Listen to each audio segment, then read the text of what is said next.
Morning friends, నేను మీ సాయి మల్లేష్ని మాట్లాడుతున్నాను. ముందుగా మా ఛానల్ సబ్స్క్రైబ్ చేసి లైక్ చేసి షేర్ చేయండి. అదేవిధంగా ఈరోజు వార్తల్లోని ముఖ్యాంశాలు తెలుసుకుందాం. ఈనాటి దినపత్రిక. మలి సంధ్యలో మరో జీవితం, తోడు కోసం ఒంటరి పెద్దల స్వయంవరం, మారుతున్న ఆలోచనలకు అనుగుణంగా అడుగులు, మనసు తెలుసుకొని బంధంతో ముడివేస్తున్న సరికొత్త వేదికలు. ఇద్దరిది ఒకే సమస్య, అదే ఒంటరితనం. కళ్ళ ముందు కన్న బిడ్డలు ఉన్నా, చేతి నిండా సంపాదన ఉన్నా ఏదో తెలియని వెలితి, మనసుకు సాంత్వన కలిగించే తోడు లేని లోటు. అందుకే వారు హృదయంతో పెనవేసుకునే బంధం కోసం వెతుకుతున్నారు. అవరోధాలను దాటుకొని జంట ప్రయాణం చేసేందుకు మానసికంగా సిద్ధమవుతున్నారు. పెళ్లి బంధంతో కొత్త అనుబంధాలను సృష్టించుకుంటున్నారు. కాలంతో పాటు వస్తున్న సామాజిక మార్పులకు హైదరాబాద్ నగరం వేదిక అవుతుంది. ఇదివరకు పెద్దలకు మళ్ళీ వివాహం అంటే వింతగా చూసే పరిస్థితుల నుంచి ఒంటరితనంతో వారు పడుతున్న ఆవేదనను గుర్తించి తోడు వెతికే పని చేస్తుంది ఇక్కడి పౌర సమాజం. కోవిడ్ కారణంగా అనేక మంది తమ జీవిత భాగస్వాములను కోల్పోయారు. రోడ్డు ప్రమాదాలు, అనారోగ్యం కారణంగా కట్టుకున్న వాళ్లకు దూరమైన వారు పిల్లల జీవితాలను తీర్చిదిద్దాలనే బాధ్యతలను తలకెత్తుకొని మరో పెళ్లి గురించి ఆలోచించని వారు ఉన్నారు. యవ్వనంలో ఉన్నప్పుడు పెళ్లి వద్దనుకొని ఒంటరిగా పెళ్లి చూపులు. ఇలా హైదరాబాద్లో జరుగుతున్న పెద్దల పెళ్లి చూపులు స్వయంవరం తరహాలో నిర్వహిస్తున్నారు. వీటికి హాజరవుతున్న వారు ఒకరికొకరు పరిచయం చేసుకోవాల్సి ఉంటుంది. ఆలోచనలు నచ్చితే మరిన్ని వివరాలు మాట్లాడుకుంటారు. ఇద్దరికి పిల్లలు ఉంటే వారితోనూ సంభాషిస్తారు. ఇరు కుటుంబాలకు నచ్చితే ఒకటవుతున్నారు. చాలామంది కులం, రంగు వంటి పట్టింపులను వదిలిపెడుతున్నారు. విధంగా మలి సంధ్యలో వృద్ధాప్యం వచ్చిన తర్వాత కూడా ఇక్కడ ఒంటరితనాన్ని భరించలేక ఇక్కడ తోడు కోరుకుంటున్నట్టుగా చూసుకోవచ్చు ఒకరికొకరు. ఈ విధంగా ఇక్కడ పిల్లలున్నా కూడా ఇది వాళ్ళకు ఏదో ఒక కోల్పోయిన బాధతోటి ఈ విధంగా ఒకరికొకరు తోడు కోరుకుంటున్నట్టుగా చూసుకోవచ్చు. హైదరాబాద్లో ఈ వేదికలు జరుగుతున్నట్టుగా మనం సందర్భంగా ఇక్కడ వార్త చూపించినట్టుగా చూసుకోవచ్చు. 6 ఫార్మా కంపెనీల పెట్టుబడులు, 5,260 కోట్లు.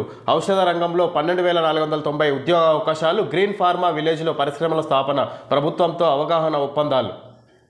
రాష్ట్ర ప్రభుత్వం కొత్తగా అభివృద్ధి చేయనున్న గ్రీన్ ఫార్మా విలేజ్లో 5,260 కోట్ల పెట్టుబడులు పెట్టడానికి 6 దిగ్గజ ఫార్మా కంపెనీలు ముందుకొచ్చాయి. కాలుష్య రహితంగా ఏర్పాటు చేయనున్న ఈ కంపెనీల స్థాపనతో తెలంగాణలో 12,490 మందికి ఉద్యోగ అవకాశాలు లభించనున్నాయి. వీటిని నెలకొల్పేందుకు ఆయా ఫార్మా కంపెనీలు శుక్రవారం ప్రభుత్వంతో పరస్పర అవగాహన ఒప్పందాలు MOU కుదుర్చుకున్నాయి.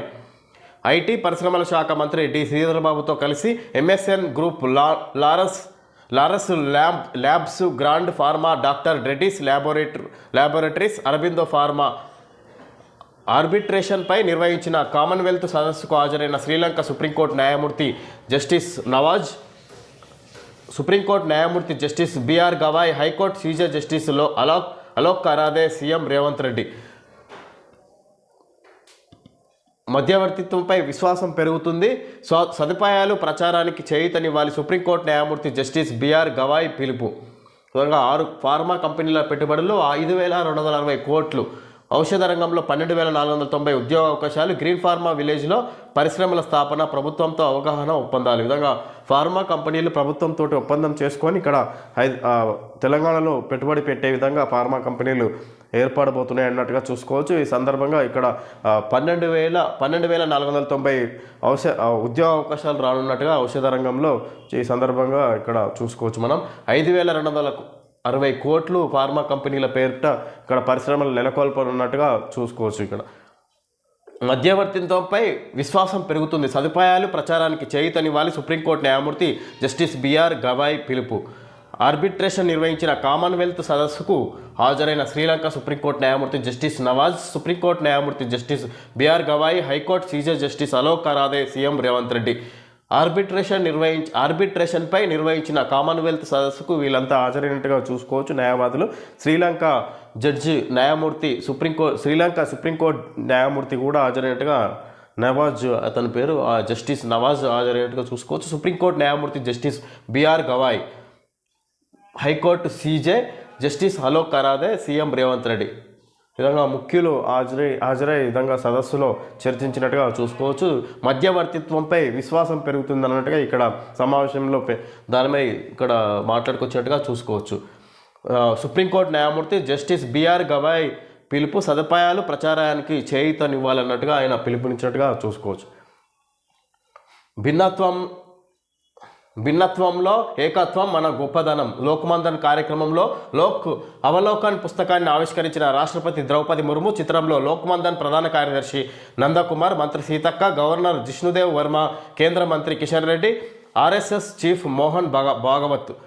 బానిసత్వం నుంచి వికసిత్ భారత్ దిశగా ఎదుగుతున్నాం. లోక్మందన్ ప్రారంభ కార్యక్రమంలో రాష్ట్రపతి ద్రౌపది ముర్ము భారత్ గొప్ప సంస్కృతి సాంప్రదాయాలు కలిగిన దేశమని రాష్ట్రపతి ద్రౌపది ముర్ము పేర్కొన్నారు. విదేశీ శక్తులు శతాబ్దాలుగా మనపై జులుం ప్రదర్శించి సంస్కృతిని, భాషను, సంప్రదాయాలను, ఆచార వ్యవహారాలను విధ్వంసం చేశాయని, మళ్ళీ బానిస భావనల నుంచి ఇప్పుడు బయటపడుతూ వికసిత్ భారత్ దిశగా ఎదుగుతున్నామన్నారు. శుక్రవారం హైదరాబాద్ మాదాపూర్లో శిల్పకళా వేదికలో నిర్వహించిన లోక్మందన్ 2024 కార్యక్రమానికి రాష్ట్రపతి ముఖ్య అతిథిగా హాజరయ్యారు. గవర్నర్ జిష్ణుదేవ్ వర్మ, కేంద్ర మంత్రి కిషన్ రెడ్డి, రాష్ట్ర మంత్రి సీతక్క హాజరైనట్టుగా చూసుకోవచ్చు. ఈ విధంగా భిన్నత్వంలో ఏకత్వం మన గొప్పదనం అన్నట్టుగా లోక్మందన్ కార్యక్రమంలో రాష్ట్రపతి ద్రౌపది ముర్ము పాల్గొని ఈ విధంగా మాట్లాడినట్టుగా చూసుకోవచ్చు. భారతదేశం గొప్ప సంస్కృతి కలిగిన దేశం అన్నట్టుగా ఇక్కడ విదేశీయులు ఎంతోమంది మన భారతదేశ సంస్కృతిని దెబ్బతీసినా మళ్ళీ మనం సొంతంగా ఇక్కడ సంస్కృతిని కాపాడుకుంటున్నాం అన్నట్టుగా చెప్పుకొచ్చారు ఇక్కడ రాష్ట్రపతి ద్రౌపది ముర్ము. బ్రిటిష్ కాలం నాటి చట్టాల స్థానంలో భారత్ న్యాయ సంహిత, భారత్ నాగరిక సురక్షా సంహిత లాంటివి ప్రవేశపెట్టాం. రాజ్పథ్ ఇప్పుడు కార్యవ్యపథిగా మారింది. రాష్ట్రపతి భవన్లోని దర్బార్ హాల్ పేరు గణతంత్ర మండప్గా మార్చాం. కళ్ళకు గంతలు తీసిన న్యాయదేవత విగ్రహాన్ని ఆవిష్కరించాం. ఇవన్నీ బానిసత్వ ఆలోచనలను తొలగించే దిశగా జరుగుతున్న ప్రయత్నాలు. ద్రౌపది ముర్ము విధంగా బ్రిటిష్ కాలం నాటి చట్టాల స్థానంలో భారత్ న్యాయ సంహిత, భారతీయ నాగరిక్ సురక్షా సంహిత లాంటివి ప్రవేశపెట్టాం. రాజ్పథ్ ఇప్పుడు కర్తవ్య పథ్గా మారింది. రాష్ట్రపతి భవన్లోని దర్బార్ హాల్ పేరు గణతంత్ర మండప్గా మార్చాం. కళ్ళకు గంతలు తీసిన న్యాయదేవత విగ్రహాన్ని ఆవిష్కరించాం. ఇవన్నీ బానిసత్వ ఆలోచనలకు తొలగించే దిశగా జరుగుతున్న ప్రయత్నాలు. ఇవన్నీ బానిసత్వ ఆలోచనలను తొలగించే దిశగా ప్రయత్నాలు జరుగుతున్నాయి అన్నట్టుగా చెప్పుకొస్తారు. ఇప్పుడు ఇంతకుముందు ఉన్న పేర్లను మార్చి కొత్త పేర్లను చేర్చినామన్నట్టుగా ద్రౌపది ముర్ము తెలియజేశారు. ఈ విధంగా బ్రిటిష్ కాలం నాటి చట్టాల స్థానంలో భారత్ న్యాయ సంహిత, భారతీయ నాగరిక్ సురక్షా సంహిత లాంటివి ప్రవేశపెట్టామన్నట్టుగా ఇక్కడ బ్రిటిష్ కాలం నాటి చట్టాలను మార్చి కొత్త పేర్లను కొత్తగా తీసుకొచ్చినామన్నట్టుగా రాష్ట్రపతి ద్రౌపది ముర్ము తెలియజేశారు. అదేవిధంగా రాష్ట్రపతి భవన్లోని దర్బార్ హాల్ పేరు గణతంత్ర మండప్గా మార్చాం. దర్బార్ హాల్ పేరు రాష్ట్రపతి భవన్లోని దర్బార్ హాల్ పేరు గణతంత్ర మండప్గా మార్చామని, కళ్ళకు గంతలు తీసిన న్యాయదేవత విగ్రహాన్ని ఆవిష్కరించామని. ఇక్కడ కళ్ళకు గంతలు న్యాయదేవత ఉండేది ఇంతమందికి, ఇప్పుడు కళ్ళకు గంతలు తీసేసిన న్యాయదేవతను ఆవిష్కరించామని ద్రౌపది ముర్ము మాట్లాడినట్టుగా చూసుకోవచ్చు. ఇవన్నీ ఇక్కడ బానిసత్వ ఆలోచనలను తొలగించినట్టు సంకేతాలుగా ఆమె చెప్పుకొచ్చింది. పార్టీ ఫిరాయింపు పిటిషన్లను సహేతుక సమయంలో తేల్చాలి. సమయం నిర్ణయంలో అన్ని అంశాలను పరిగణలోకి తీసుకోవాలి. స్పీకర్కు స్పష్టం చేసిన హైకోర్టు. సింగిల్ జడ్జి ఉత్తర్వుల రద్దు, ఎమ్మెల్యేల అనర్హత పిటిషన్లపై తీర్పు. పార్టీ ఫిరాయించిన ఎమ్మెల్యేల అనర్హత పిటిషన్లపై సహేతుక సమయం రీజనబుల్ టైంలో తేల్చాలని స్పీకర్కు హైకోర్టు స్పష్టం చేసింది. అనర్హత పిటిషన్లు పెండింగ్లో ఉన్న సమయం, అసెంబ్లీ కాలపరిమితి, ఇలా అన్ని అంశాలను పరిగణలోకి తీసుకొని నిర్ణీత సమయంలో నిర్ణయం తీసుకోవాలని సూచించింది. అనర్హత పిటిషన్లపై షెడ్యూల్ నిర్ణయించాలంటూ సింగిల్ జడ్జి ఇచ్చిన తీర్పును రద్దు చేసింది. బారస తరపున ఎమ్మెల్యేలుగా గెలిచిన కడియం శ్రీహరి, తెల్లం వెంకట్రావు, దానం నాగేందర్లు కాంగ్రెస్లో చేరారని, వారిపై అనర్హత వేటు వేయాలంటూ బారస ఎమ్మెల్యేలు పాడి కౌశిక్ రెడ్డి, కేపీ వివేకానందలు పిటిషన్లు దాఖలు చేశారు. దానం నాగేందర్పై అనర్హత వేటు వేయాలంటూ భాజపా శాసనసభ పక్ష నేత ఏలేటి మహేశ్వర్ రెడ్డి మరో పిటిషన్ దాఖలు చేశారు. విచారించిన సింగిల్ జడ్జి 4 వారాల్లో అనర్హత పిటిషన్లపై షెడ్యూల్ ఖరారు చేయాలని ఆదేశిస్తూ సెప్టెంబర్ 9న తీర్పు వెలువరించారు. విధంగా పార్టీ ఫిరాయింపు పిటిషన్లను సహేతుక సమయంలో తేల్చాలి. సమయం నిర్ణయంలో అన్ని అంశాలను పరిగణలోకి తీసుకోవాలి. స్పీకర్కు స్పష్టం చేసిన హైకోర్టు. సింగిల్ జడ్జి ఉత్తర్వుల రద్దు, ఎమ్మెల్యేల అనర్హత పిటిషన్లపై తీర్పు. పార్టీ ఫిరాయించిన ఎమ్మెల్యేల అనర్హత పిటిషన్లపై సహేతుక సమయం రీజనబుల్ టైంలో తేల్చాలని స్పీకర్కు హైకోర్టు స్పష్టం చేసింది. అనర్హత పిటిషన్లు పెండింగ్లో ఉన్న సమయం, అసెంబ్లీ కాలపరిమితి, ఇలా అన్ని అంశాలకు పరిగణలోకి తీసుకొని నిర్ణీత సమయంలో నిర్ణయం తీసుకోవాలని సూచించింది. అనర్హత పిటిషన్లపై షెడ్యూల్ నిర్ణయించాలంటూ సింగిల్ జడ్జి ఇచ్చిన తీర్పును రద్దు చేసింది. భారత తరపున వీళ్ళంతా పార్టీ మారినరు. ఇక్కడ బీఆర్ఎస్ నుంచి ఇక్కడ కాంగ్రెస్లో చేరారు. వాళ్ళపై ఇక్కడ చర్యలు తీసుకోవాలని పాడి కౌశిక్ రెడ్డి హైకోర్టులో పిటిషన్లు దాఖలు చేశారు. దానికి హైకోర్టు స్పందించి ఈ విధంగా దానికి స్పీకర్ సరైన టైంలో కాలపరిమితి సమయంలో నిర్ణయం తీసుకోవాలి, ఇప్పుడు తీసుకునే అవకాశం లేదు అన్నట్టుగా చెప్పినట్టుగా చూసుకోవచ్చు. ఈ విధంగా వాళ్ళు ఎమ్మెల్యేకు కొనసాగే విధంగా అవకాశం ఉన్నట్టుగా చూసుకోవచ్చు. వాళ్ళపై చర్యలు ఏం తీసుకునే అవకాశం లేదన్నట్టుగా మనం సందర్భంగా చూసుకోవచ్చు. అదానితో రేవంత్ దోస్తీని రాహుల్ గాంధీ సమర్థిస్తున్నారా? ఈ విషయంలో కాంగ్రెస్ ద్వంద్వ ప్రమాణాలు, వెంటనే రాష్ట్రంలో ఒప్పందాలు రద్దు చేసుకోవాలి కేటీఆర్ డిమాండ్. అదాని అవినీతి పరుడని ఆయన్ను శిక్షించాలని రాహుల్ గాంధీ డిమాండ్ చేస్తున్నారు. తెలంగాణలో వాళ్ళ పార్టీ ముఖ్యమంత్రి రేవంత్ రెడ్డి మాత్రం అదానితో అలైబలై చేసుకుంటున్నారు. రాష్ట్రంలో అదానితో సీఎం దోస్తీని కాంగ్రెస్ అగ్రనేత సమర్థిస్తున్నారా? దీనిపై రాహుల్ గాంధీ సమాధానం చెప్పాలని భారస కార్యనిర్వాహక అధ్యక్షుడు కేటీఆర్ డిమాండ్ చేశారు. తెలంగాణ భవన్లో భారస ఎమ్మెల్యేలు జగదీష్ రెడ్డి, వివేకానంద, సంజయ్ ఈ విధంగా తెలంగాణ భవన్లో మీడియా సమావేశం ఏర్పాటు చేసి మాట్లాడగా చూసుకోవచ్చు. ఈ విధంగా ఏవైతే ఇప్పుడు అదాని అవినీతి కేసును రాహుల్ గాంధీ విమర్శిస్తున్నాడు, అరెస్ట్ చేయాలని. అదే మరి తెలంగాణలో సీఎం రేవంత్ రెడ్డి ఎందుకు ఒప్పందాలు చేసుకున్నాడు పెట్టుబడులకు సంబంధించి, పెట్టుబడులు వెంటనే ఉపసంహరించుకోవాలి, ఆయనతోని ఒప్పందాలన్నీ క్యాన్సిల్ చేసుకోవాలన్నట్టుగా ఇక్కడ ఆయన తెలియజేస్తున్నారు. ఈ విధంగా మరి రేవంత్ రెడ్డి చేసుకున్న ఒప్పందాలకు రాహుల్ గాంధీ సమర్థిస్తున్నారు అన్నట్టుగా విషయంపై నిర్ణయాలు వెల్లడించాలన్నట్టుగా ఈ సందర్భంగా మాట్లాడుతుండగా చూసుకోవచ్చు కేటీఆర్. మహారాష్ట్ర, జార్ఖండ్ ఎన్నికల ఫలితాలు నేడే. శాసనసభ ఎన్నికల ఓట్ల లెక్కింపునకు పూర్తయిన ఏర్పాట్లు. వయనాడులో తేలనున్న ప్రియాంక భవితవ్యం. మహారాష్ట్ర, జార్ఖండ్ అసెంబ్లీ ఎలక్షన్ల ఫలితాలు ఈరోజు వెలువడుతున్నట్టుగా చూసుకోవచ్చు. సందర్భంగా వయనాడులో తేలనున్న ప్రియాంక భవితవ్యం. వయనాడు నుంచి ఆమె పోటీ చేసినట్టుగా చూసుకోవచ్చు. ఈరోజు ఫలితాలు వెల్లడవుతున్నట్టుగా మనం చూసుకోవచ్చు. సులభతర వ్యాపారాలకు త్వరలో కొత్త ఐటీ పారిశ్రామిక విధానం. 2047 నాటికి $1 ట్రిలియన్ ఆర్థిక వ్యవస్థే లక్ష్యం. సిఐఐ దక్షిణ భారత ప్రాంతీయ మండలి సమావేశంలో మంత్రి శ్రీధర్ బాబు. సులభతర వ్యాపారాలకు త్వరలో కొత్త ఐటీ పారిశ్రామిక విధానం. 2047 నాటికి $1 ట్రిలియన్ ఆర్థిక వ్యవస్థే లక్ష్యం. సిఐఐ దక్షిణ భారత ప్రాంతీయ మండలి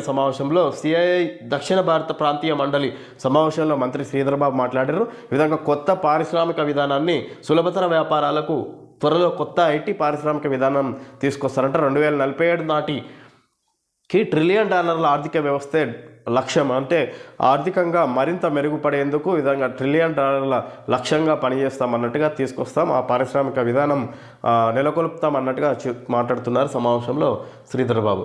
నెత్తురోడిన దండకారణ్యం. ఛత్తీస్గఢ్లో ఎదురుకాల్పులు, 10 మంది మావోయిస్టుల మృతి. ఛత్తీస్గఢ్లోని దండకారణ్యం మరోసారి నెత్తురోడింది. శుక్రవారం జరిగిన ఎదురుకాల్పుల్లో 10 మంది మావోయిస్టులు మృతి చెందారు. వీరిలో 7 పురుషులు, 3 మహిళలు ఉన్నారు.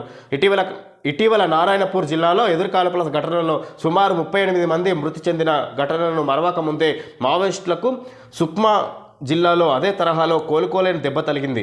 కుంట పోలీస్ స్టేషన్ పరిధి బెజ్జీ అటవీ ప్రాంతంలోని కొండల్లో కిస్టారం, కుంట ఏరియా కమిటీలకు చెందిన మావోయిస్టు దళాలు పెద్ద ఎత్తున సమావేశమయ్యాయన్న నిఘా వర్గాల సమాచారంతో డిఆర్జీ, సిఆర్పిఎస్ బలగాలు వీళ్లపై విరుచుకుపడ్డట్టు చూసుకోవచ్చు. ఈ విధంగా భద్రతా బలగాలు స్వాధీనం చేసుకున్న ఆయుధాలు. ఈ విధంగా ఛత్తీస్గఢ్ ఎదురుకాల్పుల్లో మరో 10 మంది మావోయిస్టులు మృతి చెందినట్టుగా చూసుకోవచ్చు. ఈ విధంగా దండకారణ్యంలో భారీ ఎత్తున మావోయిస్టులు సమావేశమైన సమాచారం పోలీసులకు అందడంతో ఈ విధంగా వాళ్ళపై అటాక్ చేసినట్టుగా చూసుకోవచ్చు. ఈ సందర్భంగా 10 మంది మరణించారని ఇక్కడ వార్త మనం చూసుకోవచ్చు.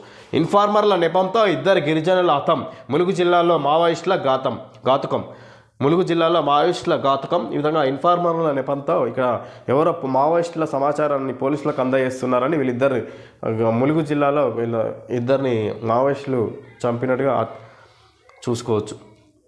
జిఆర్టీ జ్యువెలర్స్ రూబీ ఎరుపు మరియు ఎమరాల్డ్ పచ్చతో అలంకరించండి. రూబీ అండ్ ఎమరాల్డ్ మేళా ప్రత్యేక ఆఫర్లు. ₹50 తగ్గింపు బంగారు ఆభరణాల కొనుగోలుపై గ్రాముకు, ₹50 అదనం పాత బంగారు ఆభరణాల ఎక్స్చేంజ్పై గ్రాముకు, 20% తగ్గింపు రూబీ అండ్ ఎమరాల్డ్ రాయి విలువపై. ఆఫర్లు ఆంధ్రప్రదేశ్, తెలంగాణ మరియు కర్ణాటక షోరూంలలో మాత్రమే వర్తిస్తాయి. ఇలాగా జిఆర్టీ జ్యువెలర్స్ వాళ్ళు యాడ్ ఇవ్వడం జరిగింది. ఓకే ఫ్రెండ్స్, ఇది సంగతి. రీస్టార్ట్ యజమాని హంగు వస్తే బాగుండు. స్వతంత్ర అభ్యర్థి నా సర్వే నిజమైతే బాగుండు, సర్వే సంస్థ నేడు ఎన్నికల ఫలితాలు మాకిరెడ్డి. ఈ విధంగా ఇది సంగతి. మహారాష్ట్ర జార్ఖండ్ ఎలక్షన్ ఫలితాలను ఉద్దేశించి అక్కడి ప్రజలు, అక్కడి నాయకులు, ఇక్కడ మీడియా సర్వే నిపుణులు అంతా ఏమనుకుంటారో వాళ్ళ మనోగతాన్ని ఇక్కడ ఇచ్చినట్టుగా చూసుకోవచ్చు. నేడు ఎన్నికల ఫలితాలని మాకిరెడ్డి ఇవ్వడం జరిగింది. ఓకే ఫ్రెండ్స్, ఈరోజు వార్తల్లోని ముఖ్యాంశాలు తెలియజేయడం జరిగింది. Thank you friends.